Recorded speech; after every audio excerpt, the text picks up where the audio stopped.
What's up guys, LeopoldTheBrave here, and today I'm going to give you a true beginner's guide to Tekken 8.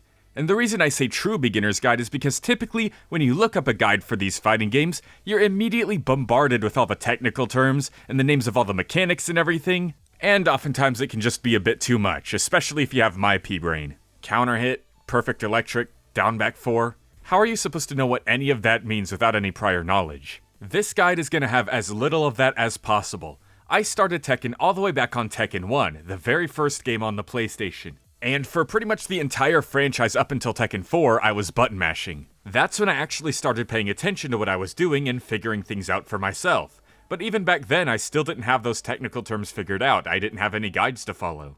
I didn't start learning the names of moves and mechanics until Tekken Tag 2 and Tekken 7 pretty much. So this guide is going to be more of a recreation of my journey of figuring things out playing Tekken my whole life. I will be using as few technical terms as possible to keep this as beginner-friendly as possible. So let's begin the true beginner's guide to Tekken 8.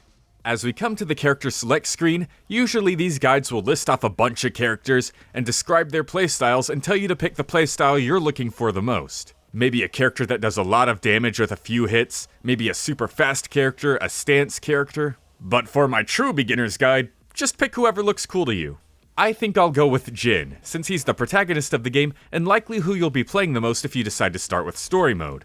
Also conveniently, he's been my main since Tekken 4 when I started figuring things out. So now that you've selected your character, let's head into practice mode and discuss movement and controls. Since Tekken is a 3D fighting game, you obviously have a lot more movement options than 2D fighters. Not only can you move forwards and backwards, or right and left, but you can also move into the foreground or background by tapping up and down on your controller. Also, don't mind me, I'm using the D-pad instead of the stick. Again, I started on Tekken 1 on the PS1 when there were no sticks. And don't worry, up and down may be taken up by sidestepping, but you can still jump and crouch too by holding up and down. And if you have enough distance, you can tap forward a bunch and start running. Just take a moment to get used to how moving around feels. Or maybe you just want to hurry up and get on to smacking people in the face. Look down at the face buttons on your controller. The left button and the top button are your punches, your left punch and right punch. The bottom button and right button are your kicks, your left kick and right kick.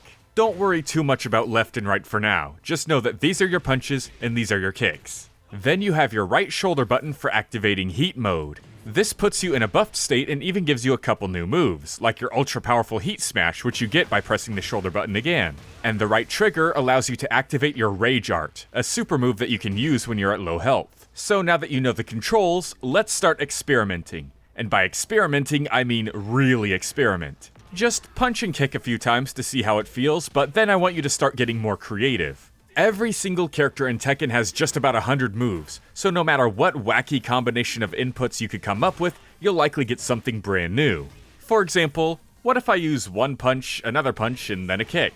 Oh, that's pretty cool. What if I press down and then alternate between my kicks 3 times? Oh, that's neat. Alright, let's see if we can outsmart this game. I bet they won't have a move for back, forward, right punch, right punch. Oh, wait a minute, they do. Okay, what if I try to switch it up and press down forward at the last hit? Surely nothing different will happen. Oh. See, no matter what you do, you're gonna discover something cool in this game. And sometimes there's even multiple variations to the cool thing you discovered. And if you're not the creative type, there's of course a move list for each character that you can go through as well. As you continue to experiment with your moves, eventually you'll come across one that knocks your opponent way up in the air. This is called a launcher, and eventually you'll start thinking to yourself, they're up there for quite a while, I wonder if I can keep hitting them. And you can. Your first instinct will likely be to keep jabbing them and juggling them for as long as you can. But I think we can do better. Why not try experimenting with some of those other moves you discovered earlier? Yeah, that's more like it. Keep going. And as you experiment, you may discover that one of these moves behaves differently when it hits your opponent in the air. It could slam them on the ground or spin them around like that. And hey, they seem to be tumbling for quite a while, so keep going. As you keep experimenting, you'll discover more and more moves to help extend your combos. And if you're ever having trouble figuring out and landing these combo extenders, just activate your heat mode. It works as a good artificial combo extender for just about every character. Sometimes even the stage you pick can help you out. Slamming your opponent into the wall, slamming them into the floor, breaking them through the floor, breaking them through a wall, all can extend your combos, so don't let up.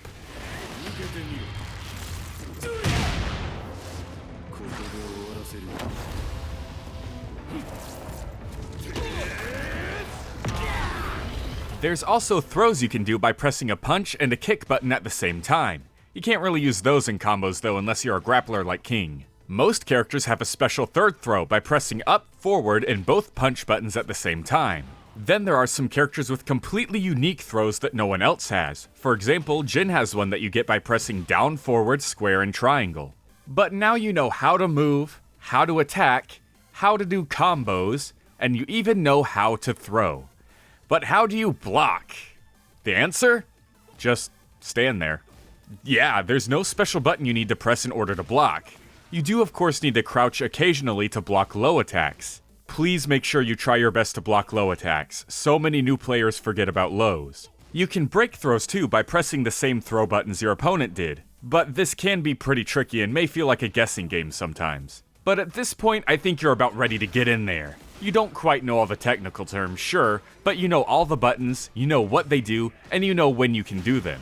So go on, my little pupils, go play Tekken 8, and come back to this video and tell me all about your progress, who you mained, and if you're daring enough to go into ranked mode, let me know how far you get. Maybe we'll even meet on the field of battle.